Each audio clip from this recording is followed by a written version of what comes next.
안녕하십니까. 하나고의 남자, 하나고 영어 가르치는 김동현입니다. 자, 우리 오늘은 제가 영상을 하나 찍고 있습니다. 네.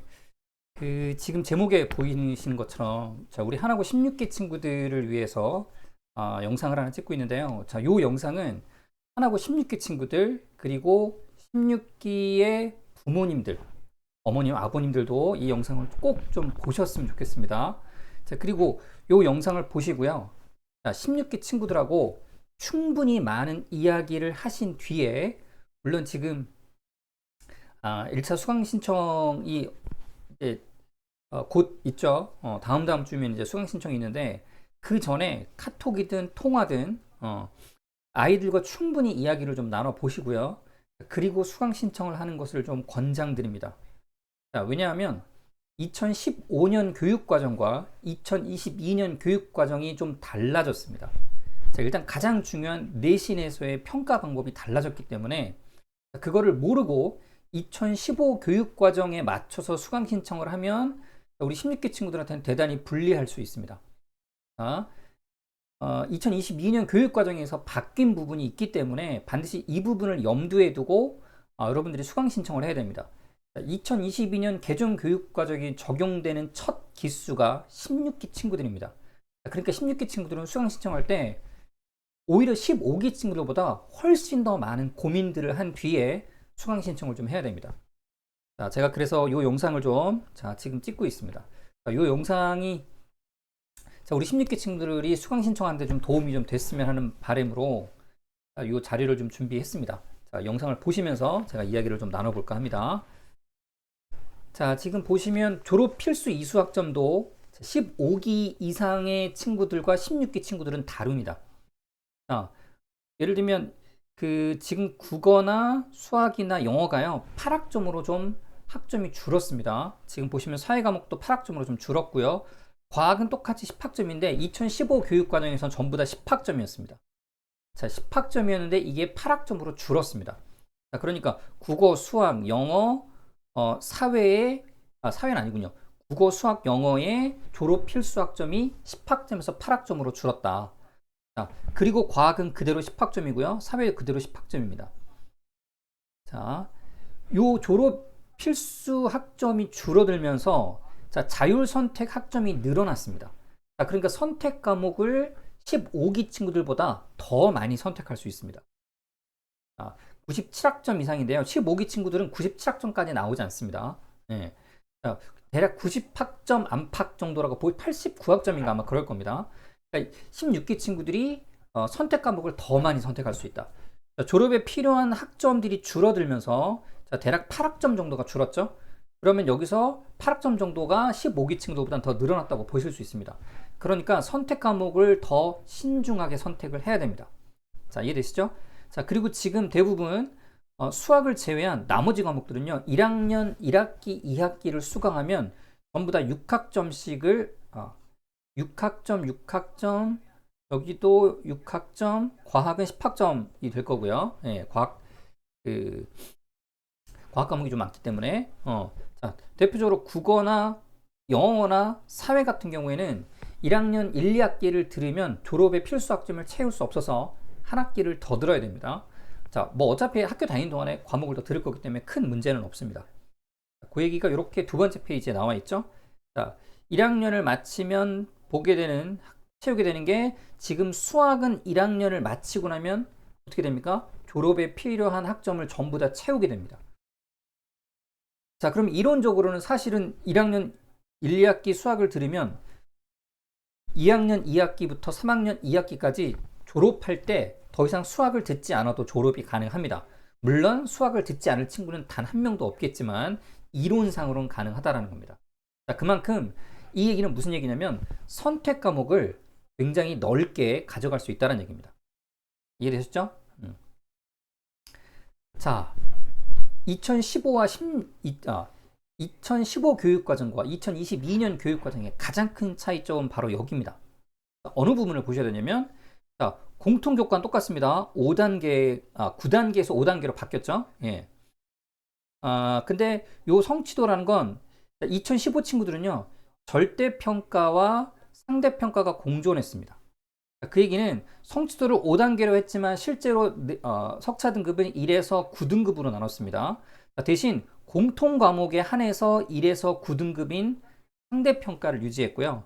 진로 선택 과목은 3단계로만 평가했고 A, B, C로만 평가했습니다. 자, 그러니까 우리 지금 앞쪽에서 보여지시는 요 최소 2수학점 있죠? 자, 요 과목들은요. 1에서 9등급으로 상대평가였고 여기 자율선택 과목들은 자 89학점이죠. 89학점의 자율선택 과목들은 A, B, C의 절대평가로 성적이 처리됐습니다. 이거는 15기까지 친구들은 그렇습니다. 자, 다시 가볼게요. 자, 근데 문제는 16기 친구들은 이렇게 가지 않는다는 겁니다. 자, 이 부분 때문에 이 선택 과목을 선택할 때 굉장히 고민을 좀 많이 해야 됩니다. 자, 1학년 때 배우는 공통 과목은 1에서 5단계 상대평가입니다. 상대평가입니다. 보시면 원점수, 과목 평균, 표준 편차가 다 있었습니다. 자, 그리고 중요한 건 이 15기까지는요, 진로 선택 과목, 대략 89학점 정도를 듣게 되는 이 진로 선택 과목에 있어서 원점수와 과목 평균이 있지만 표준 편차가 없습니다. 가장 중요한 1에서 9등급으로 상대평가를 하지 않고요. A, B, C의 절대평가만 한다. 그러면서 뭐가 없죠? 석차 등급이 나오지 않습니다. 자, 그러니까 15기 친구들은 본인이 정말 듣고 싶은 과목들을 마음껏 골라서 듣는 것들이 실질적으로 가능했습니다. 왜냐? A, B, C로만 평가하고요. A의 비중이 정해져 있지 않습니다. 자, 어떤 과목들은요. 심지어 A 등급이요. 98%인 과목도 있었습니다. 자, A가 98%, B가 2%였고 C가 0%였어요. 이런 과목도 있었습니다. 그러면 선생님들이 점수를 어떻게 되게 후하게 주셨어요. 수강생의 98%를 A 줘도 아무런 문제가 없었다는 겁니다. 이게 어떻게 보시면 절대평가의 맹점이었죠. 자, 물론 과목 평균이 있기 때문에 평균보다 높은 A를 받아야 됩니다. 자, 예를 들면 과목 평균이 78점이다. 78점이다. 그런데 내가 받은 건 76점인데 A였어요.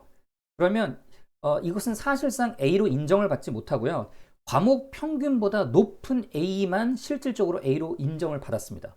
어찌됐든 간에 네, 과목 평균보다 높은 A를 받으면 아무런 문제가 없었습니다. 그거는 15기까지가 그랬습니다.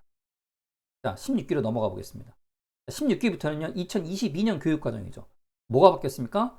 자, 내신 석차가 1에서 9등급이 아니라 1에서 5등급인 5등급으로 줄었다는 부분은 좋은 부분입니다. 자사고 친구들한테는 이 부분이 굉장히 유리한 부분은 맞습니다. 자, 그런데 성취도별, 분포 비율, 과목 평균, 수강자 수가 다 나옵니다. 자, 근데 문제는 보시면 여기 사회과학 융합 선택은 요 과목만 그렇습니다. 요렇게 세 과목이죠. 자, 요 과목 빼고는요, 전부 다 어떻게? 이렇게 평가합니다. 즉, 진로 선택 과목이 예전 15기처럼 A, B, C로 나누는 게 아니고요. 1에서 5등급인 상대 평가로 이루어진다는 겁니다. 그러니까 1학년 1학기, 2학기 때 듣는 보통 교과를 다 듣고 2학년부터 3학년 2학기까지 듣는 진로 선택 과목을 선택할 때 모든 과목들이 상대 평가로 이루어진다는 거예요. 상대평가. 자, 이 부분이 15기와 16기가 굉장히 달라진 부분입니다. 자, 모든 과목을 상대평가로 하면 당연히 어떤 부분을 고민해 봐야 됩니까? 가장 중요한 게 뭐죠? 수강자 수입니다. 수강자 수. 왜? 더 이상 A를 받는 게 의미가 없어요. 1등급을 받거나 2등급을 받아야 됩니다. 같은 2등급이라도 2.1등급이냐, 2.3등급이냐, 뭐 2.8등급이냐, 이 부분이 굉장히 중요하죠. 2등급의 레인지가 넓겠죠. 보시면 2.1부터 2.9까지 있다라고 보신다면 가급적이면 2.1에 가까운 2등급을 받는 게 유리합니다. 상대평가입니다. 16기 친구들은 상대평가라는 거예요. 뭐가? 선택 과목이요. 자, 이게 15기 친구들과 가장 큰 차이점입니다. 자, 그러니까 수강자 수가 어마무시하게 중요해지죠. 자, 그러면 어떤 고민을 해봐야 됩니까? 15기 친구들은요, 예를 들면 한 반만 개설되는, 그러니까 한 반의 기준이 15기 친구들은 13명 이상이었습니다. 13명 이상이면 클래스가 개설이 됐습니다. 13명부터 뭐 22명 정도까지가 보통 한 클래스에 담겨 있었습니다. 자, 그러면 13명이 신청을 해도 클래스가 개설이 됐고요. 자, 여기서 A 등급을 받으면 13명 중에 예를 들면 10명을 A를 등급을 줍니다. 10명을. 자, 정리해 볼게요. 13명이 신청해서 A 등급을 받은 친구들이 10명이었어요. 그래도 아무런 지장이 없었고요. 네. 그리고 실제로 이 친구들이 평균 점수보다 높은 점수를 받는다면 A로 인정을 받았습니다. 자, 이해되시죠? 근데 문제는 뭐냐면 16기 친구들부터는요. 이게 안 되죠. 왜? 상대평가입니다. 수강자 수가 나와요. 자, 그러니까 절대평가, 진로 선택 과목 절대평가에서는 수강자 수가 안 나옵니다. 80명 중에 62등 A 이게 안 나왔다고요. 등수가 안 나와요. 자, 근데 16기 친구들은요. 석차가 나옵니다. 자, 그러니까 80명 중에 15등이고 이 친구는 2.2등급이다가 정확하게 나온다라는 거죠. 그러면 자, 친구들이 수강 신청할 때 뭐가 굉장히 중요하죠? 그 과목을 듣는 수강자 수가 어마무시하게 중요해졌습니다. 그렇습니까? 이게 15기와 16기의 가장 큰 차이점이라고 보시면 됩니다. 자, 그러니까 눈치 작전, 눈치 싸움을 해야 됩니다. 왜? 내가 신청한 과목이 한 반 개설이 되거나 두 반 개설된다. 자, 똑같은 과목을 듣는데 어떤 반은 80명 정원, 어떤 반은 25명 정원이라고 한다면 여기서 1에서 5등급을 나누는 것과 80명에서 1에서 5등급을 나누는 것은 대단히 큰 차이가 벌어지겠죠? 그러면 이 친구들이 압도적으로 유리하잖아요. 그렇죠? 내가 정말 그 과목을 듣고 싶어도 그 과목을 신청하는 친구들이 인원수가 적다면 그 과목을 신청하는 게 대단히 망설여질 수 있습니다. 자, 그래서 되게 신중하게 고민을 하고 수강 신청을 해야 된다는 얘기입니다. 여기까지 이제 잘 이해가 되시죠? 잘 따라오실 수 있죠? 자, 그래서 진로 선택 과목, 선택 과목이 절대평가에서 상대평가로 바뀌었다. 그러다 보니까 상대평가에서 가장 중요한 건 뭐다? 수강자 수다. 자, 그럼 이제 우리 친구들이 뭘 고민해 봐야 되죠? 내가 2학년 1학기, 2학기, 3학년 1학기, 2학기에 수강할 과목들이 과연 많은 학생들이 신청할 과목이냐 그렇지 않은 과목이냐를 따져봐야 됩니다. 이해되셨나요? 자, 그래서 수강 신청하실 때 두 가지를 따져보셔야 됩니다. 자, 첫 번째는요, 당연히 중요한 수강자 수. 수강자 수. 자, 이거를 반드시 따져보셔야 되고요. 두 번째는요, 전공 적합성이라는 겁니다. 전공 적합성. 즉, 내가 진학하고자 하는 과에, 그죠? 내가 듣는 과목이 과연 전공을 살리는데 도움이 되는 과목인지 이 두 가지를 따져서 수강 신청을 좀 하셔야 됩니다. 자, 볼게요. 자, 수강 신청 시 유의해야 할 사항들을 제가 정리를 좀 해봤습니다. 자, 지금 어머님이나 우리 학생들은요, 요 지금 화면을 잠깐 화면 캡처 하시거나 포즈 버튼을 누르시고 보셔도 좋을 것 같습니다. 자, 제가 자료로는 올려드리지 못합니다. 왜냐면 이게 그 학교 측에 계신 분들도 이 영상을 좀 이 자료를 보시면 제가 조금 이제 곤란할 수 있기 때문에 네, 자료를 올려드리지 못하고요. 영상으로만 제작해 드리니까 혹시 이 내용이 필요하신 분들은 화면 캡처를 이렇게 하시거나 포즈 버튼을 눌러서 자세하게 보시면 됩니다. 자, 수강 신청지 유예 될 사항 정리해 보겠습니다. 일단은 진로 전공 적합성에 부합하도록 수강 과목을 구성해라. 나는 전자공학 계열로 진학할 예정이다. 대학을. 또는 나는 생명과학부로 진학할 예정이다. 나는 영어 영문학을 전공하는 쪽으로 갈 예정이다. 이런 부분들을 잘 살려서 내가 과목을 구성해야 됩니다. 자, 보시면 이렇게 보시면 돼요. 전공 적합성이라는 건요. 자, 이렇게 보시면 됩니다. 자, 예를 들면 나는 전자공학 쪽으로 갈 거예요. 자, 전자공학부로 대학을 진학하고자 한다면 전자공학과 관련돼 있는 과목들을 다수 신청하겠죠. 그죠? 최소한 60% 이상은 전자공학과 관련된 과목들로 수강 신청을 하시고 나머지 30에서 40%는 기타 교양 과목. 자, 여기서 교양 과목이라는 건 이렇게 생각하시면 돼요. 자, 내가 20 계열로 진학한다고요. 모든 과목을 20 계열로만 맞추시면 안 됩니다. 20 계열로 진학하셔도 문과 과목을 일부 수강하셔야 돼요.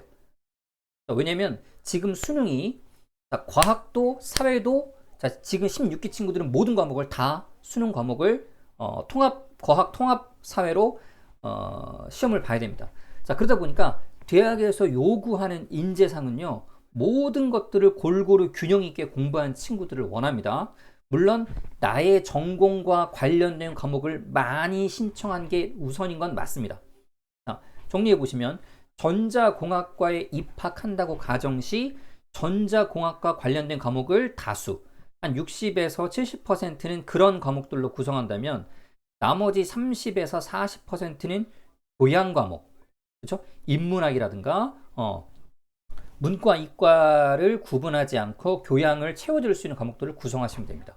어쨌든 간에 나의 전공을 잘 보여줄 수 있는 과목을 최소한 60에서 70%, 제가 권장드린 건 한 70% 정도는 전공 적합성, 즉 전공과 관련되는 과목들로 수강 신청하는 것이 도움이 된다. 이렇게 보시면 됩니다. 자, 2학년 수강 과목만 한정하지 마시고요. 2, 3학년 2개 연도의 수강 과목을 생각하고 과목을 선정하셔야 됩니다. 그렇죠? 2학년 1, 2학기 때는 뭐를 듣고 3학년 1학기 때 뭐 듣고 3학년 2학기 때 뭘 들어야지, 이거를 미리 생각하시고 수강 신청을 하시라는 겁니다. 이해되시죠? 2학년 과목만 생각해서 수강 신청을 하지 마시고요. 3학년 1학기, 3학년 2학기에는 내가 무슨 과목을 들을지도 미리 고민하고 그 설계에 맞춰서 수강 과목을 신청하시라는 겁니다. 자, 3번입니다. 졸업에 필요한 필수 2수학점만 채우면 되지만 국어, 영어, 수학, 과학의 기초 과목들이 2학기 이상 미수강하지는 마라. 무슨 얘기냐? 나는 전자공학 파트로 대학을 진학할 거니까 수학이나 과학 쪽의 과목만 미친 듯이 다 담고 국어, 영어는 다 빼야지, 이렇게 하시면 안 됩니다. 네, 수학, 과학을 물론 내가 전자공학을 갈 거니까 뭐 컴퓨터 공학으로 할게요. 요즘에 또 컴퓨터 공학이 또 많이 인기 있으니까. 자, 컴퓨터 공학 쪽으로 가니까 나는 수학, 과학 쪽, 특히 과학 쪽을 많이 담긴 하겠지만 수학, 과학 쪽 과목을 신청하고 국어, 영어는 빼야지, 이렇게 하시면 안 되고요. 자, 최소한 사회 과목을 제외하고는요, 국어, 영어, 수학, 과학 과목들은요 2학기 이상 미수강하지는 말라는 겁니다. 무슨 얘기입니까? 2학년 1학기에는 국어 잠깐 빼고요, 2학년 2학기에는 영어 잠깐 빼고 수학 나머지 학기에는 국어나 영어를 다 들으셔야 됩니다. 이해되시죠? 4학기 중에서 한 학기 정도는요 자기 전공과 그다지 관련이 없는 과목들은 빼셔도 됩니다. 국어를 뺀다든가 영어를 뺀다든가 한 학기 정도는. 근데 2학기를 빼지는 마세요. 네. 이게 나중에 선택 과목을 너 지나치게 너무 이쪽 과목만 들었구나, 즉 균형 있는 인재를 우리 학교는 뽑고 싶은데 너는 너무 한쪽으로 치우쳤어 라는 평가를 받을 수 있기 때문에 2학기 이상 드랍을 하지 마시고요. 드랍하는 과목들은 한 학기 정도만, 한 학기는 국어 정도 빼고 또 한 학기는 영어 정도를 빼고, 이 정도는 괜찮습니다. 물론 수학과는 다 들어야겠죠, 전 학기를. 자, 사회 과목 같은 경우에는 조금 많이 빼셔도 사실상 상관이 없습니다. 사회 과목 같은 경우에는 물론 이과 쪽으로 가는 친구들은 그렇습니다. 만약에 문과 쪽으로 대학을 진학한다고 한다면 과학 과목을 굳이 다 들을 필요는 없습니다. 이해되시죠? 뭐 한두 학기, 한 학기 정도는 과학을 빼셔도 아무 상관이 없고요. 특히 3학년 때는 문과 쪽으로 진학하는 친구들은 과학을 한 과목 정도만 들으셔도 별 지장이 없을 수 있습니다. 자, 어쨌든 간에 대부분의 친구들이 이과 쪽으로 많이 가기 때문에 수학, 과학은 가급적이면 모든 학교에 수강을 좀 해라 라고 좀 말씀드리고요. 국어와 영어의 경우는 필요할 때는 한 학기 정도는 스킵하면 된다. 대신 제가 이제 이과 쪽으로 가는 친구들은 사회 과목은요 2학년 때만 들으라고 이야기를 합니다. 3학년 때는 과감하게 사회 과목을 조금 빼셔도 됩니다. 이과 쪽으로 가는 친구들은. 자, 뒤에서 조금 더 자세하게 말씀드릴게요. 자, 고3 때는 가급적이면요 수능 과목과 최대한 연계된 과목을 수강을 좀 하십시오. 즉 수능 준비랑 관련돼 있는 과목 위주로 가라는 얘기입니다. 왜? 고3 때 내신하면서 별도로 수능을 준비하는 게 너무 어렵습니다. 그럴 만한 시간적인 여유도 안 되고요. 그게 에너지 낭비가 굉장히 많이 될 수 있으니까 최대한 고3 때는 수능 준비가 되는 과목들 위주로 들으셔야 됩니다. 그러니까 나의 전공 적합성을 보여줄 수 있는 과목들을 가급적이면 2학년 때 많이 듣고 3학년 때는 물론 전공 적합성을 생각해야 되지만 그래도 수능을 준비해 줄 수 있는 과목 위주로 좀 들어라. 이렇게. 자, 그럼 만약에 그게 안 된다고 한다면 최대한 부담되지 않는 과목, 너무 지나치게 어려운 300 수준의 과목들은 좀 지양하는 게 좋습니다. 자, 5번이 되게 중요한 얘기인데요. 전공 적합성과 상관이 없는 과목을 선택할 때는요 최대한 수강 인원이 많을 것으로 예상되는 과목을 선택하십시오. 왜? 상대평가입니다. 그렇죠? 자, 16기한테 친구들만 해당되는 사항이라고 말씀드렸습니다. 자, 6번입니다. 자, 이론적으로 수강 신청 인원이요. 5명 이상이면 과목이 개설됩니다. 자, 1에서 9등급인 2015 교육과정에서는 13명 이상이면 과목이 개설이 됐지만, 자, 지금은 1에서 5등급으로 상대평가로 진행되는 과목에서는요, 5명 이상이면 개설이 됩니다. 하지만 굳이 절대평가로만 이루어지는 과목을 신청하는 것은 대입에 도움이 되지 않습니다. 즉, 5명 이내면요, 상대평가로 평가를 할 수가 없습니다. 자, 5명 이내면 절대평가로만 진행이 됩니다. 자, 근데 그런 과목은 가급적 신청하지 않으시는 게 좋습니다.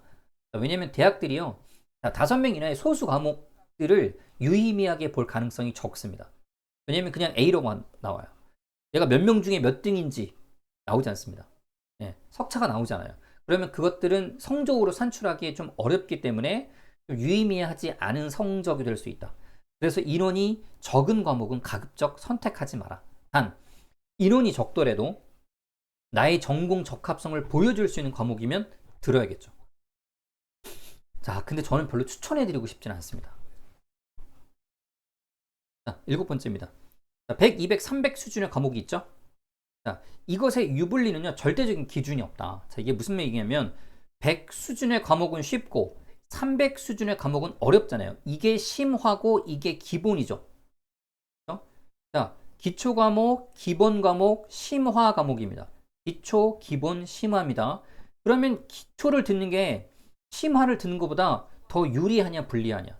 아니면 반대로 300 수준의 심화 과목을 듣는 게 더 유리하냐, 불리하냐? 절대적인 기준은 없습니다. 예를 들어서 제가 이렇게 설명했습니다. 100 수준 과목에서 1등급 받았습니다. 그런데 내가 300 수준을 들으니까 2등급을 받게 된다. 그러면 100 수준에서 1등급 받는 거랑 어려운 수준인 300에서 2등급 받는 것보다 더 좋은 것이냐? 아직은 알 수 없습니다. 자, 왜냐하면 교육과정 첫 대상이죠. 명확한 기준이 없어요. 자, 그런데 우리가 여기서 참고해 볼 수 있는 건 있습니다. 자, 전통적으로요, 100, 200, 300보다는요, 즉 심화의 정도보다는 과목에서의 성취도, 즉 석차와 등급이 더 중요한 요인으로 보는 것이 일반적이었습니다. 자, 15기 친구들까지는 내가 듣는 수준이 높은 과목을 듣는 것보다는 내가 들은 과목에서의 석차가 더 중요했다라는 이야기입니다. 자, 이렇게 예를 든 게 이거죠. 자, A 학생 물리학 100 수준이었습니다. 여기서 1.2등급 받았고요. 자, B 학생은 어려운 300 수준의 고급 물리학을 들었어요. 여기서 1.9등급이었어요. 그러면 어려운 수준을 들었기 때문에 1.9등급이 쉬운 수준의 1.2등급과 같은 점수로 카운팅을 해줘야 되는 거 아니냐? 그런데 실제로 이걸 대입에서 환산되는 T 점수로 환산을 해보면요. 자, A 학생이 근소하게 더 높은 점수를 부여받았습니다. 같은 1등급 때라도 1.2가 1.9보다는 유리했습니다. 물론 300 수준이기 때문에 어려운 과목임을 감안해도 점수로 환산할 때는 어쨌든 간에 그 과목 안에서의 성취도가 높은 친구가 유리했습니다. 저는 2022년 교육과정에서도 이 방향성이 바뀌지는 않을 거라고 예상을 합니다. 자, 그러니까 친구들이요, 굳이 무리해서 어려운 300 수준의 과목을 듣는 것보다는 적당하게 200 수준의 과목에서 석차 등급을 높이는 게 더 유리할 수 있다라고 저는 생각이 됩니다. 자, 8번입니다. 자, 과학과 사회 과목 선택 시 졸업 이수학점 충족했더라도 오로지 과학, 이과 계열 친구들은 과학 과목만, 문과 계열 친구들은 사회 과목만 선택하지 말고요. 최소한 2학기에 한 과목 정도는 타 계열 과목도 수강하기를 권장한다. 제가 앞에서 말씀드렸던 게 이 부분입니다. 균형 있는 인재, 균형 잡힌 과목을 수강해라. 이과 가니까 난 무조건 다 과학 과목만 전부 신청하고 사회 과목 신청하지 않을 거야. 이렇게 하지는 마시라는 거죠. 최소한 한 과목 정도는. 그렇죠? 자, 보통 최대 9개 과목까지 신청할 수 있다면, 자, 내가 이과 계열로 갈 친구라면 최소한 이 9개 과목 중에 한 과목 정도는 사회 계열 과목을 좀 들어라. 사회 계열, 또는 뭐 국어 계열 과목을 들어라. 이렇게 말씀드릴 수 있는데요. 근데 가급적이면요, 국어, 영어, 수학은요, 매 학기 들으시되 이과 계열이면 국어나 영어는 한 학기 정도는 드랍하셔도 괜찮다. 한 학기 정도는. 그죠? 그러면 4학기 중에 최소한 국어는요, 3학기는 들으시라는 거예요. 4학기 중에 영어는 최소한 3학기 정도는 들으시라는 겁니다. 네. 이해되시죠? 네. 균형 있는 수강 과목 신청을 좀 권장한다. 이렇게 말씀을 드리고요. 자, 그럼 이제 물을 한 잔 마시겠습니다. 자, 제가 앞에서 16기 친구들이 수강 신청할 때 굉장히 중요한 부분이 뭐였냐면 수강자 수였습니다. 수강자 수. 그러면 내가 신청하는 과목이 학생들이 신청을 많이 할 과목이냐 적게 할 과목이냐를 미리 안다면 여러분들이 수강 신청할 때 굉장히 유리할 수 있는 부분들이 있겠죠. 자, 제가 그래서 요걸 하나 준비해 봤습니다. 15기는 이미 수강 신청이 끝났죠. 2학년 1학기, 2학년 2학기, 지금 2학년 2학기를 지나가고 있습니다. 우리 15기 친구들은. 그러니까 이 15기 친구들의 수강 신청 현황, 즉 그 과목에 몇 명이 신청했냐, 정확하게 명수까지는 알 수 없고요. 개설된 반은 알 수 있습니다. 개설된 반의 숫자를 보면 16기 수강 신청할 때 대략적으로 예상되는 과목들, 예상되는 반 개설수를 예측해 볼 수 있습니다. 자, 그것들을 참고로 제가 올려드리니까 이 부분들은 좀 잘 봐주셨으면 좋겠고요. 필요하시면 화면을 캡처하시거나 영상을 일시 중지하셔서 보시면 됩니다. 자, 수강 신청 인원 관련해서는요, 민감한 정보고요. 절대로 학교에서 공개하지 않습니다. 자, 그래서 별도의 자료에 올려두지 못한다고 제가 말씀드렸고요. 자, 가급적이면 외부로 유출되지 않도록. 이제 학교에 계신 분들 아시는 것처럼 하나고에서 저를 그렇게 하나고 선생님들이 관계자분들이 저를 그렇게 좋아라 하시진 않습니다. 예, 제가 벌써 하나고를 9년째 강의하고 있는데도 이제 민감한 정보들이기 때문에 가급적이면 이 학교 선생님들에게는 이런 정보들이 좀 노출이 되지 않았으면 좋겠습니다. 어머님들과 학생들만 이 자료를 좀 봐주셨으면 좋겠어요. 예, 학교 선생님들이 보시면 좀 좋아라 하시지 않을 수 있죠. 자, 이해하시죠? 네. 자, 그러면 예, 국어부터 좀 볼까 합니다. 자, 15기 친구들이 왼쪽이고요. 오른쪽이 16기 친구들 예상입니다. 자, 이게 보시면 제가 색깔을 구분해 놨는데요. 자, 2025년 기준입니다. 2025년 기준에 5개 반, 5개, 6개, 7개 반, 8개, 9개 반까지 개설되는 반은 없습니다. 보통은 5개에서 많으면 8개 반 정도가 개설이 됩니다. 자, 그런 반들은 제가 핑크색으로 표시를 했고요. 3개에서 4개 정도 개설되는 반은 제가 4개 반이죠. 4개 반 정도 이상으로 개설이 되는 반은 제가 파란색으로 표시를 했습니다. 3개에서 4개 정도, 3개에서 4반 정도. 자, 그리고 뭐 2개 반 이하로 개설되는 반은 제가 굳이 색깔을 표시하진 않았습니다. 자, 그러면 이게 15기 과목이고요. 이게 16기 과목입니다. 비슷하기도 하고 다르기도 합니다. 자, 됐죠? 자, 지금 보시면 문학이요. 15기 친구들은 1년 동안 통으로 배우는 과목입니다. 7개 반이 개설됐습니다. 자, 7개 반이라고 한다면 최소한 한 반에 22명 정도 또는 20명 이상의 학생이 있다라는 겁니다. 자, 이렇게 생각하시면 돼요. 만약에 한 개 반이 개설이 되면요. 이 반은 최소 인원이 13명이었어요. 13명. 어디? 15기 친구들. 제가 요거는 좀 색깔 있는 펜을 좀 써볼게요. 자, 한 반이었다 라고 한다면 여기는 최소한 13명에서 한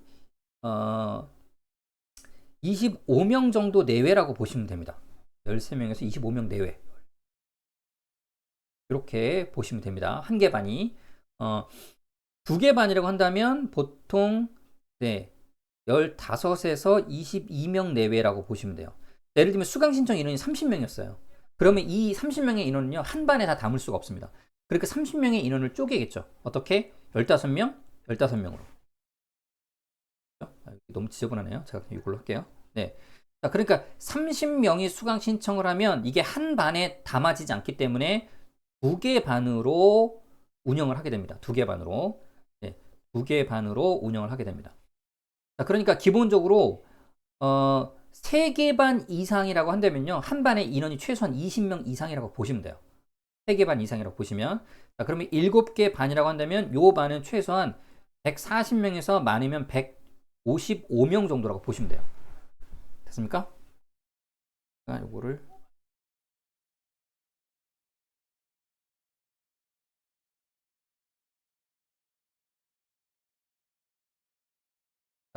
자, 7개 반이라고 한다면 대략 140에서 155명 정도다라고 생각해 보시면 얼추 맞을 겁니다.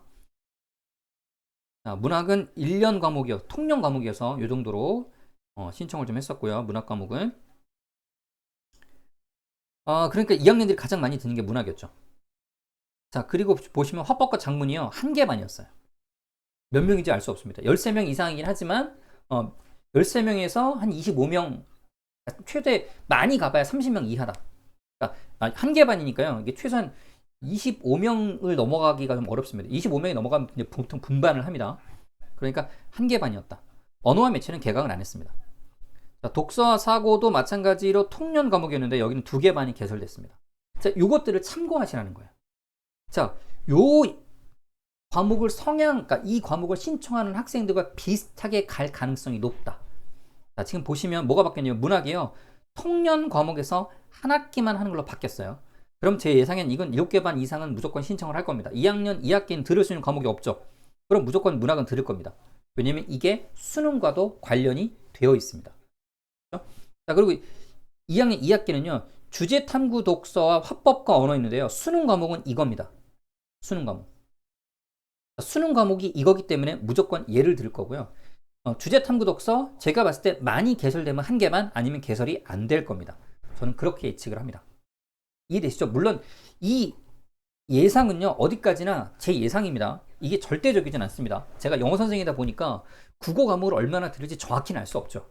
예, 그냥 예측을 할 뿐이니까 이거는 참고만 하시면 됩니다. 자, 되셨죠? 넘어가 볼게요. 자, 3학년 때는 어떻게 들으시면 되냐면, 수능과 관련된, 여기 지금 보시면 수능 트랙이라고 써놨죠? 이게 무슨 얘기입니까? 학교에서 이걸 들으라고 이야기를 해주는 거예요.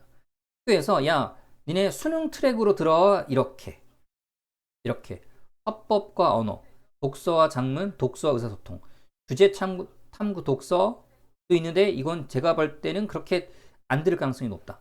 이렇게 가라. 왜? 이게 수능을 준비하는 과목이니까. 자, 볼게요. 내가 국어 국문과를 대학교를 가지 않는 이상 국어 과목이요, 나의 전공 적합성을 드러내주는 과목은 아닙니다. 이해되시죠? 자, 내가 컴퓨터 공학과를 간다고 한다면 국어 과목을 듣는 것은요, 내가 균형 잡힌 인재, 어느 한쪽에만 치우쳐 있지 않고 골고루 공부했다는 것을 보여주는 과목일 뿐, 이해되시죠? 나의 전공 적합성을 보여주는 과목은 아닙니다. 컴퓨터 공학을 간다면 과학과 수학에 관련된 과목들이 전공 적합성을 보여주는 과목들이죠. 이해되시죠? 자, 그런 과목들은 전공 적합성을 보여줘야 되지만 국어 과목이 나의 전공 적합성을 보여주는 게 아닙니다. 그렇다고 한다면 국어 과목을 선택할 때 가장 1순위는 뭡니까? 수강자 수. 두 번째, 수능과 관련성. 자, 그렇다면 학교에서도 어떻게 들으라고 얘기하는 거죠? 수능과 관련된 과목을 들으라고 이야기하는 거예요.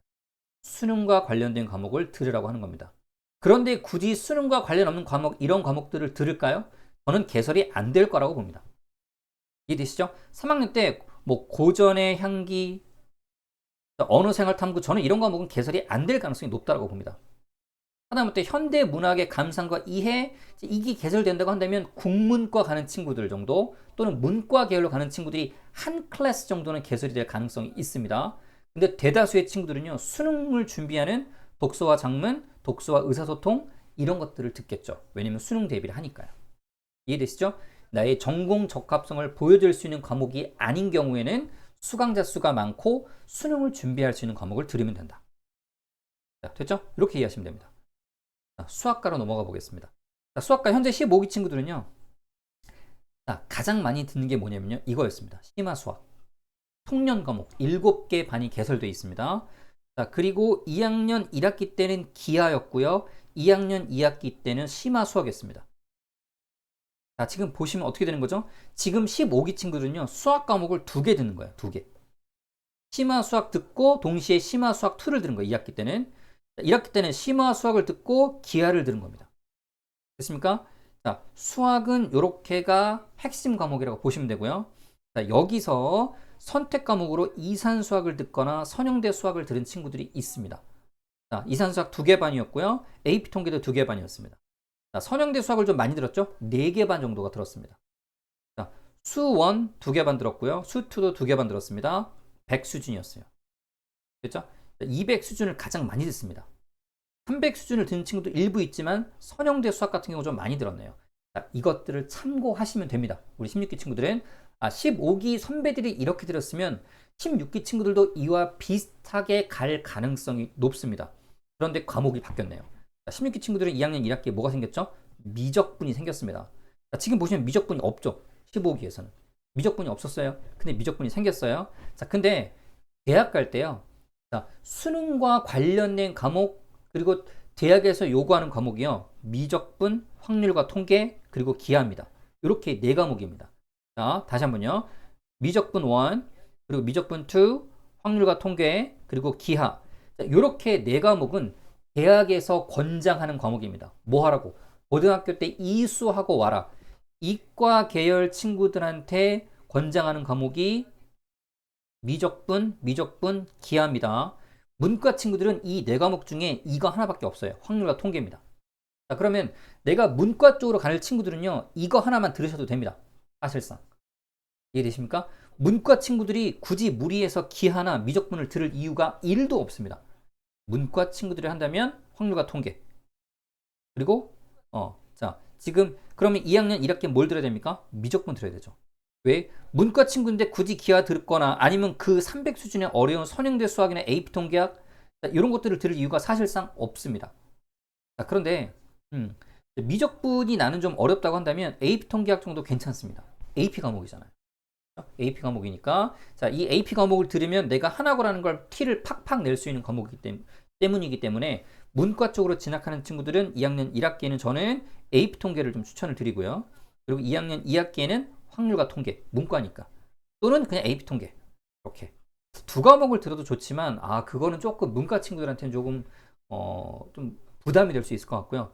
반대로 이과 친구들이면 당연히 고민할 거 없이 미적분 듣고요. 미적분 듣고, 여기서 선택 과목으로 선형대 수학 당연히 들어야겠죠. 이과 친구들이면, 이산수학은 이제 내가 가고자 하는 전공과 필요하다면 이산수학. 자, 그러니까 기본적으로 이과 친구들의 베이스는 미적분 1, 미적분 2가 기본적인 베이스다. 그리고 선택 과목으로 기하를 듣든 선형대 수학을 듣든 그건 선택해라.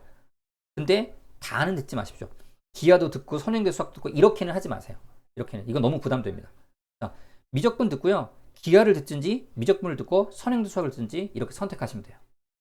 됐네요? 2학기는 미적분을 듣고 이산수학을 듣든지 통계학을 듣든지 선택하시면 돼요. 굳이 마음에 드는 게 없고 나의 전공 적합성을 살릴 수 없어? 그럼 굳이 듣지 마세요. 이과 친구라도 미적분 하나만 들으세요. 그리고 어떻게? 과학 과목에서 나머지 과목들을 채우시면 됩니다. 수학에서 굳이 꽉 채우실 필요 없어요. 이해되시죠? 네. 수학에서 기본적으로 이과 친구들이면 미적분이 베이스고요. 여기서 한 과목을 추가할 수도 있고 안 할 수도 있습니다.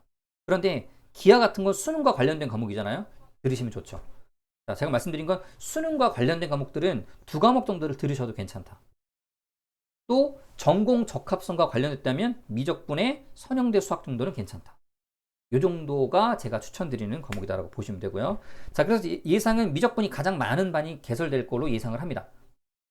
왜냐면 심화수학이랑 기하나 심화수학2가 지금 2학년 과정, 16기 친구의 2학년 과정에서는 없어요. 그럼 이것들을 대체할 수 있는 게 저는 미적분이라고 생각을 합니다. 그리고 학교에서 이걸 추천을 합니다. 그러니까 이쪽으로 많이 몰리겠죠. 자, 기하와 선형대 수학은 조금 뭐랄까요, 친구들의 호불호가 좀 갈리죠. 자, 그래서 이거든 둘 중에 한 과목을 선택해서 들으시면 된다. 자, 그리고 AP 통계는 제 예상으로는 이과 친구들보다는 문과 친구들이 들을 가능성이 높습니다. 문과 친구들이. 자, 문과 친구들이 2학기 때는 확률 통계 쪽을 들으면 되는데 1학기는 딱히 들을 만한 게 없어요. 왜냐면 문과 친구들이 미적분이 필요하지 않거든요. 자, 그렇다면 굳이 무리해서 미적분을 듣느니 차라리 이 중에서 듣는다고 한다면 그나마 문과 친구들은 AP 통계하기 좀 유의미하지 않을까. 들을만 하지 않을까 예상을 좀 해봅니다. 자, 수학 이렇게 정리했고요. 자, 3학년 때는요, 여기 나와 있죠? 대학 수학 능력 연습 과목. 그럼 무슨 얘기예요? 3학년 때 딱 정해줄게. 이거 들어라는 얘기예요. 뭐, 통합수학 1 듣고 응용수학 탐구 들어. 왜? 이거 EBS 교재로 수능 준비해 줄 거야. 그 얘기예요. 됐죠?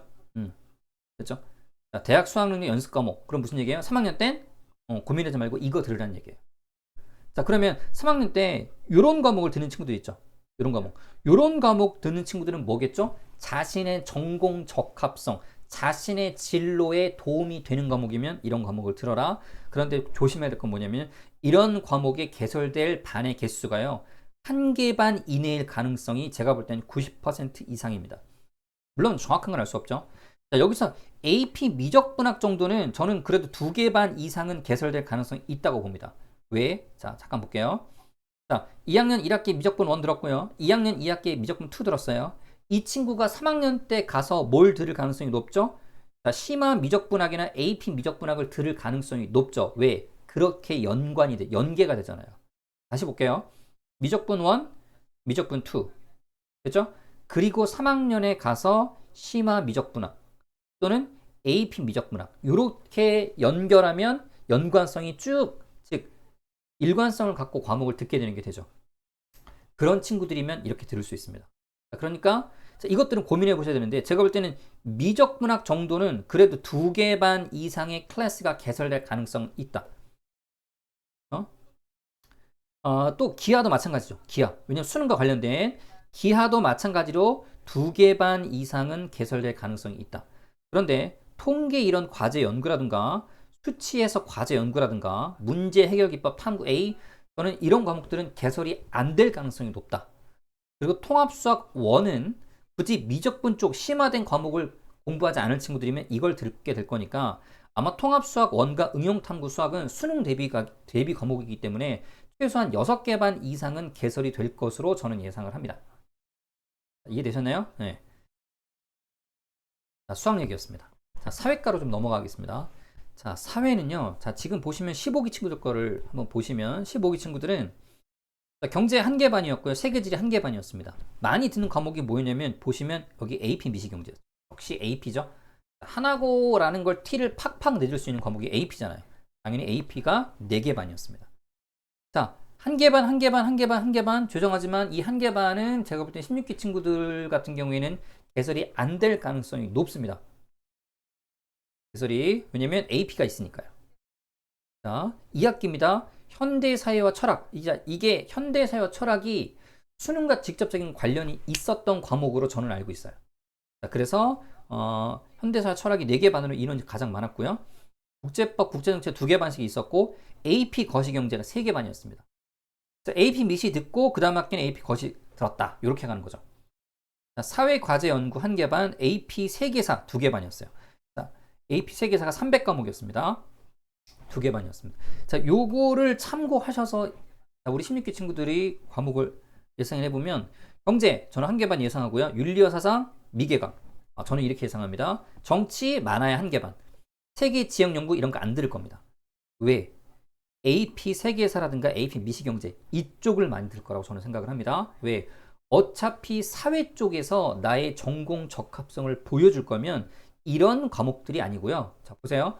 내가 하나고인 걸 팍팍 티내면서 나의 전공 적합성을 티낼 수 있거나 아니면 자, 볼게요. 내가 가고자 하는 계열은 자, 컴퓨터 공학이에요. 컴퓨터 공학인데 굳이 나의 전공 적합성을 사회 과목으로 보여줄 이유가 없죠. 그렇죠? 그러면 컴퓨터 공학 쪽으로 갈 친구들은 사회 과목을 어떤 걸로 이용할까요? 딱 하나입니다. 나 하나고 학생이야 라는 걸 티를 낼 수 있는 과목을 듣겠죠. 왜? 사회 과목은 나의 전공 적합성과 관련이 없어요. 그냥 나의 인문학적 소양을 채워줄 수 있는 교양 과목입니다. 그렇다고 한다면 굳이 나는 뭘 들을까요? 내가 하나 공걸 T를 팍팍 낼 수 있는 AP 과목을 듣겠죠. 그러니까 이쪽 반으로 몰릴 가능성이 높습니다. 이해되시나요? 자, 2학기에는 현대사회와 철학, 이게 수능 준비 과목이기 때문에 이쪽을 들을 가능성이 높고요. 법과 사회 제가 볼 때는 이것도 수능 과목 대비가 됩니다. 그래서 1개 반. 물론 대다수는 뭘 들을까요? AP 세계사와 AP 거시경제 쪽으로 쏠리게 될 거고요. 국제 정치 지역이에 제가 볼 때 이거는 과감하게 미개설될 가능성이 높다. 그렇죠? 자, 그렇게 2학기 때는 현대사회와 철학 또는 AP 세계사, AP 거시경제입니다. 됐습니까? 이렇게 저는 예상을 좀 하고 있습니다. 자, 그러니까 나의 전공 적합성을 사회 과목으로 보여지는 문과 계열로 진학할 친구들이라고 한다면 네, 인원이 많은 것들, 그렇죠? 그리고 하나고인 걸 티를 낼 수 있는 과목들 위주로 선택하시면 좋다. 그런데 이런 과목들은요, 보시면 이런 과목들은 인원이 많은 것도 아닐 거고 전공 적합성을 보여주는 것도 조금 애매하고 하나고인 걸 티를 내주는 과목도 아니기 때문에 신청 인원이 많지 않을 걸로 예상을 합니다.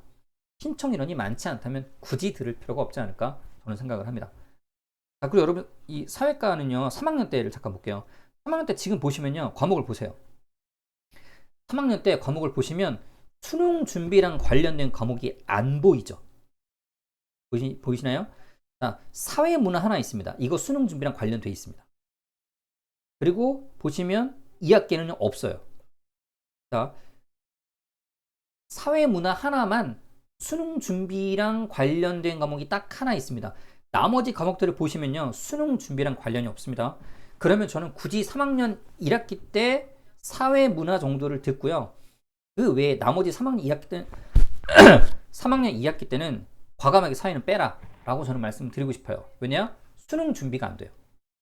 수능 준비가 안 돼요. 두 번째, 내가 하나고인 걸 티를 내는 AP 과목들도 없어요. 이런 과목들을 든다고 내가 하나고인 게 티가 나겠습니까? 안 나겠죠. 그럼 저는 굳이 이런 것들은 과감하게 패스해라. 사회 과목은 그렇습니다. 그냥 1학기 때는 사회문화 정도. 왜냐면 이건 수능과 관련된 거니까. 모르겠습니다. 이 과목들이 수능과 관련된 컨텐츠를 다룬다고 한다면 듣는 것도 유의미할 수 있습니다. 자, 근데 그게 아니라고 한다면 혹시 이과 계열로 진학하는 친구들이면 3학년 2학기는 사회 과목은 과감하게 스킵하라라고 저는 좀 말씀드리고 싶고, 문과 계열로 가는 친구들도 저는 사회 과목은 딱히 들을 만한 게 없다. 3학년 2학기에는. 3학년 1학기 때 사회문화 정도만 듣는 거를 추천을 드립니다. 그러니까 이거를 학교 선생님들이 보시면 좋아라 하시진 않겠죠. 네. 사회 과목이었습니다. 자, 과학으로 가보겠습니다. 자, 과학이 15기랑 16기랑 개설되는 과목이 참 많이 다릅니다. 이 부분은 제가 예상하기가 조금 어려운데요. 자, 지금 보시면 화학 1이요. 미개강이었어요. 개강이 안 됐어요. 화학 1. 지구과학 1개 반, 생활과 과학이 2개 반이었어요. 자, 물리학이 6개 반이었습니다. 왜냐? 왜 물리가 6개 반이었냐면요. 15기 친구들은요. 1학년 2학기에 물리 1을 들었어요. 물리 1을. 그러니까 물리 1을 들었기 때문에 2학년 1학기에는 물리 2를 들을 수밖에 없었습니다. 15기 친구들의 교과목이 그랬습니다.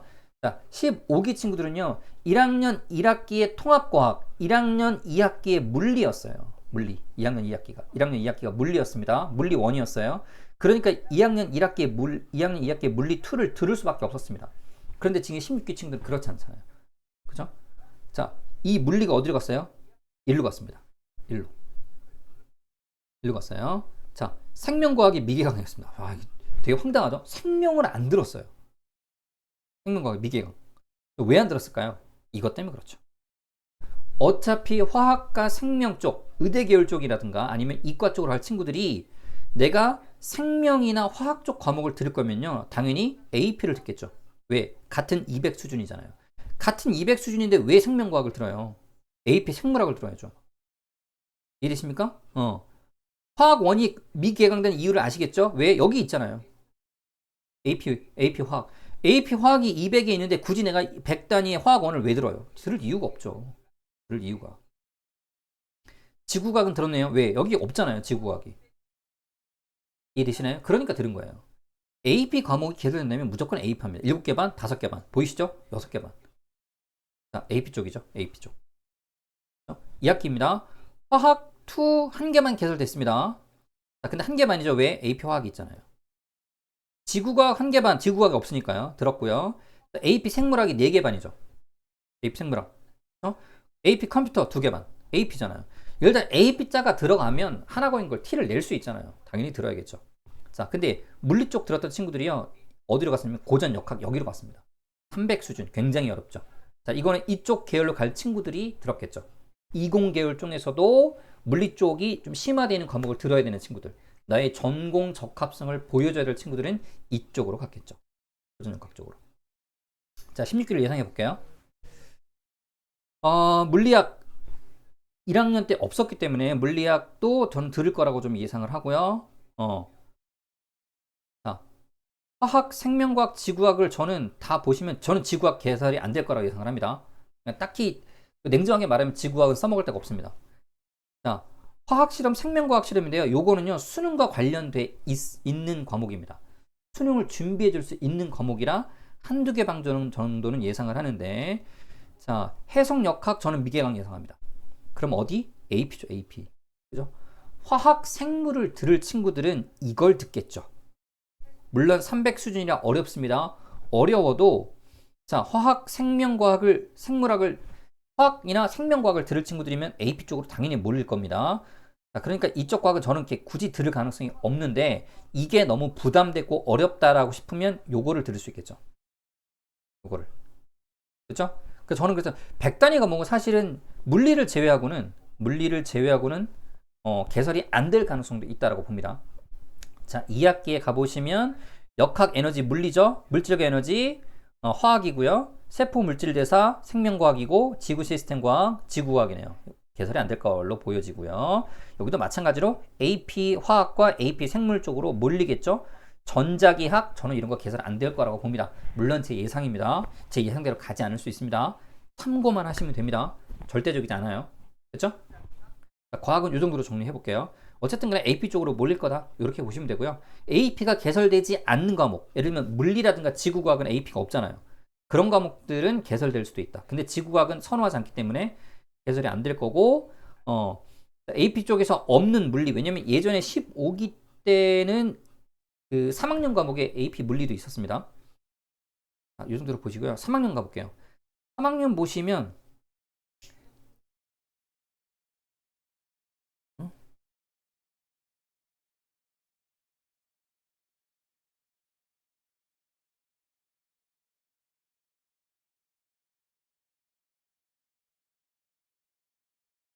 AP 일반 물리? 제가 이거 AP 일반 물리를 왜 안 담았지?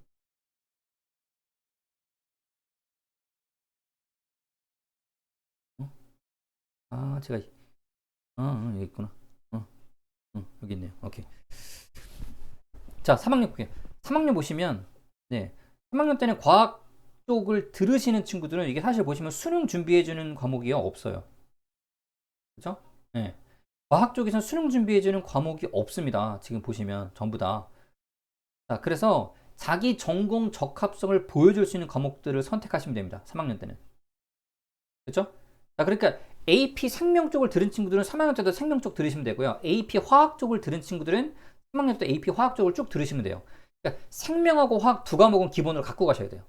생명하고 화학은. 네. 자, 예를 들면 2학년 1, 2학기 때 AP 생명하고 AP 화학 들었다. 그러면 3학년 1학기, 2학기에도 AP 생명이라든가 화학이나 생명 쪽 과목을 들으시면 되죠. 쪽으로 정리하시면 되고, 정보, 이런 쪽은 별로 이렇게 추천을 드리진 않습니다. 어쨌든 간에 지금 과학은요, 3학년 과목들이 어떤 특징이 있냐면 수능 준비가 없어요. 보이시죠? 수능 준비가 안 돼요.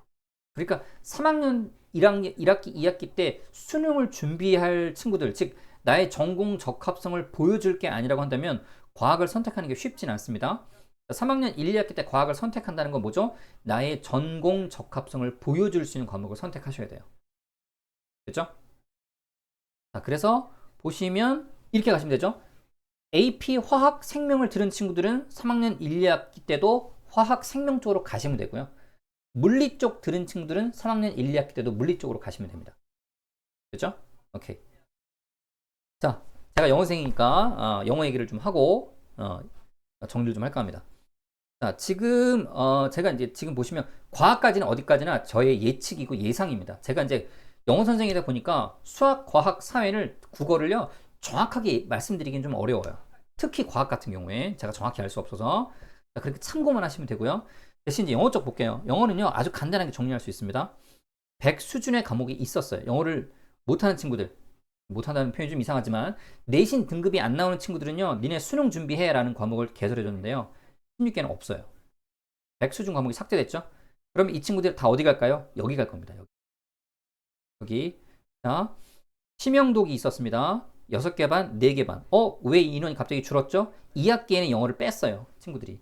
1학기까지 영어 듣고요. 2학기 한 학기 정도는 영어를 스킵했습니다. 그래서 인원이 줄죠. 6개 반에서 4개 반 줍니다. 자, 영미문학은요. 2학기가 되면 300 과목으로 수준이 올라갑니다. 근데 특징이 뭐냐면 이 영미문학은요. 매니아 챈드. 매니아 온리입니다. 즉 영미문학과 영문학은요, 영어 쪽에 아주 심화된 친구들만 듣습니다. 두 개 반이지만 실질적으로 인원은요, 40명이 채 되지 않는 두 개 반입니다. 이해되시죠? 40명이 되지 않는 30명에서 35명 남짓의 두 개 반 정도만 영미문학을 듣습니다. 즉, 완전히 매니아층들만 영미문학을 듣는다라고 생각하시면 돼요. 그럼 대다수의 친구들은요, 이쪽으로 갑니다. 이쪽으로. 자, 세계 문화와 영어 8개에서 9개 반 예상하고요. 심화영어 독해 7개에서 8개 반입니다. 왜 여기서 이렇게 가는데 인원이 줄어드냐? 2학년 2학기 정도에는 영어를 빼는 친구들이 나올 겁니다. 왜? 과학 과목을 더 듣거나 수학 과목을 더 듣기 때문에 굳이 자, 2학년 1학기에서 3학년 2학기까지 4개 학기 중에 제가 말씀드렸죠 앞에서 한 학기 정도는 그냥 드랍하셔도 괜찮다. 한 학기 정도는 과감하게 영어 빼셔도 괜찮다.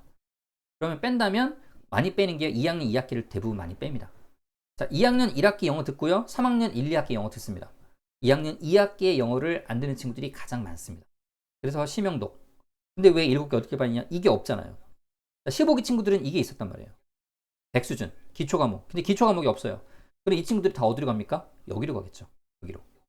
자, 영미문학은요, 저는 오히려 15기들 친구보다 더 줄어들 걸 예상합니다. 한 개 반 예상합니다. 한 개 반. 왜? 영미문학 같은 경우 인원이 적어요. 자, 보세요. 영미문학으로 나의 전공 적합성을 보여줄 수 있는 친구들은요, 영어 영문학과로 진학하는 친구들. 영어과로 진학하는 친구들 외에는요, 영미문학으로 나의 전공 적합성을 보여줄 수 없습니다. 수능과 관련도 없어요. 내가 하나고라는 걸 티를 낼 수도 없습니다. 왜냐면 영미문학은 일반고에서도 개설이 됩니다. 그러면 사실 이런 과목은요, 약간 계륵처럼 될 수 있습니다. 아주 매니아층, 난 심화에 있는 영어를 좀 심도 있게 공부할 거야 라는 친구들 외에는요, 영미문학을 선택하기가 쉽지 않습니다. 그리고 인원이 적잖아요. 인원이 적으면 상대평가에서는 불리합니다. 자, 그러니까 인원이 많은 반으로 몰릴 겁니다. 이렇게 보시면 됩니다. 그죠? 제가 그 비고에 그 이야기를 좀 써놨습니다. 고3 때는요, 심화 영어 들으시면 돼요. 여기도 7개 반에서 8개 반입니다.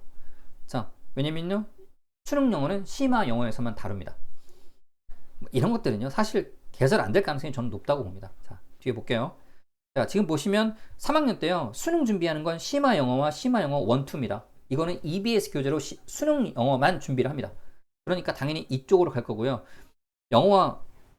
자, 영어 매체 비평, 뭐 영문학, 뭐 이런 거 여기죠. 심화 영어 독해 2, AP 영문학과 작문 안 들을 가능성이 높지만 심화 영어 독해 정도는 한두 개 반 정도, 한 개 반 정도 개설될 가능성이 있지만 저는 이런 과목들은 개설이 안 될 거라고 봅니다. 혹시 영어 영문학과를 가는 친구들이라든가 어문계열로 간 친구들은 이런 과목들을 들을 수도 있습니다. AP 과목이니까. 맞습니까? 하나고가 처음으로 영어 쪽의 AP 과목을 처음으로 개설해 줬어요.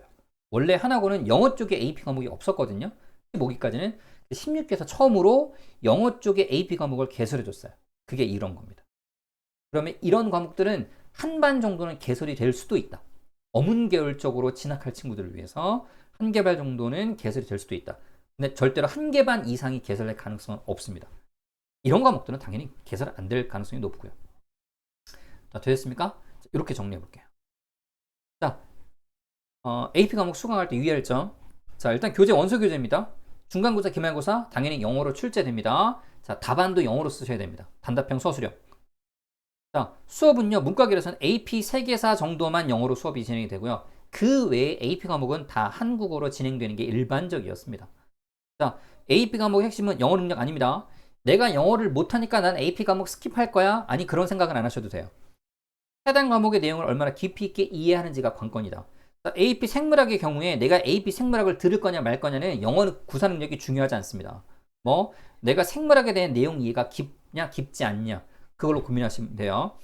영어 구사 능력이 떨어져도 AP 점수 과목에 중요하지 않습니다. 즉 내가 생물학을 잘하고 못하고가 AP 생물학의 점수를 좌지우지하는 거지 영어 점수가 좌지우지하지 않습니다. 특히 이과 계열, 과학 과목은 더 그렇습니다. AP Chemistry, AP Biology, AP Physics 이런 과목들은요. 해당 물리, 생명, 화학의 심화 정도가 중요하다고 보시면 돼요. 됐습니까? AP 과목은 영어 선생님이 가르칠 수 없어요. 화학 선생님이 가르치고 물리 선생님이 가르치고 네, 생명과학 선생님이 가르칩니다. 그분들이 영어적인 능력이 뛰어나신 분들이 아니죠. 그러니까 영어적인 구사 능력이 1까지는 아니네요. 영어적인 구사 능력이 아주 중요하지 않습니다. 그렇죠? 자, 한 학기 AP 과목을 2과목 이상을 수강하는 것은 좀 권장하지 않습니다. AP Chemistry, AP 화학, Chemistry랑 Biology, 그러니까 AP 화학과 AP 생물학 들었으면 또 다른 AP 과목 듣지는 마시라고요. 그렇게 하는 건 조금 권장하진 않다. 물론 계열이 다르면 상관이 없어요. 계열이 다르면. 네. 자, 예를 들면 AP 화학 듣고 생물학 듣고 AP 세계사 뭐 요렇게는 상관이 없어요. 계열이 다르니까. 근데 같은 계열로 두 개 이상은 듣지 마셔라. 같은 계열로. 근데 가급적이면 AP는요. AP 과목 그냥 2개만 담으세요.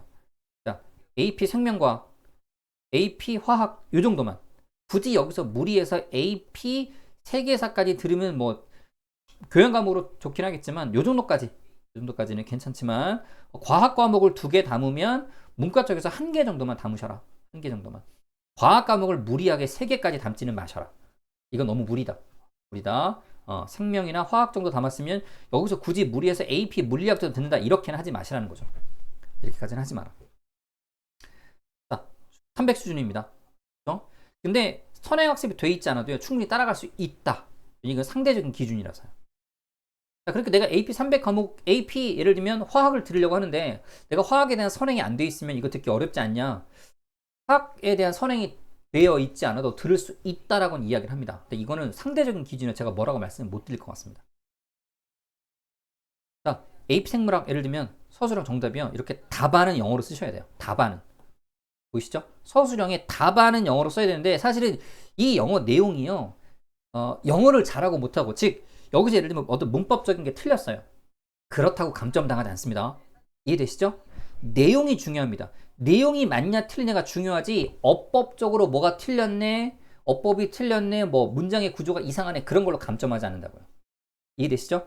AP 생물학이긴 하지만 영어가 중요한 게 아니고요. 생물학의 내용이 중요하다고요.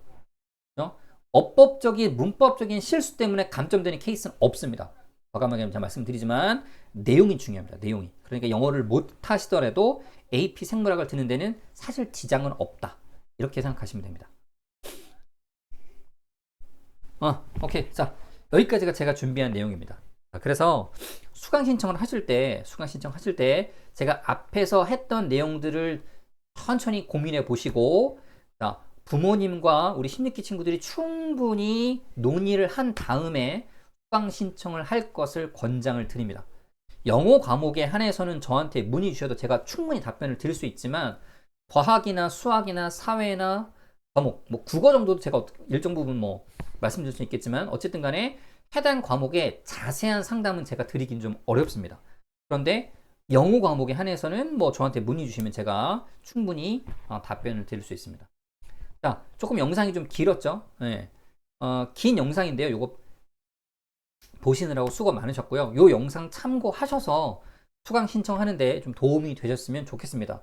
혹시나 궁금한 사항이 있으시면 저한테 개인적으로 문의 주시면 제가 아는 한도에서 답변을 드릴 수 있도록 하겠습니다. 자, 우리 16기 친구들, 우리 학생들이 궁금하신 부분은 뭐 편하게 저한테 카톡 주시면 되고요.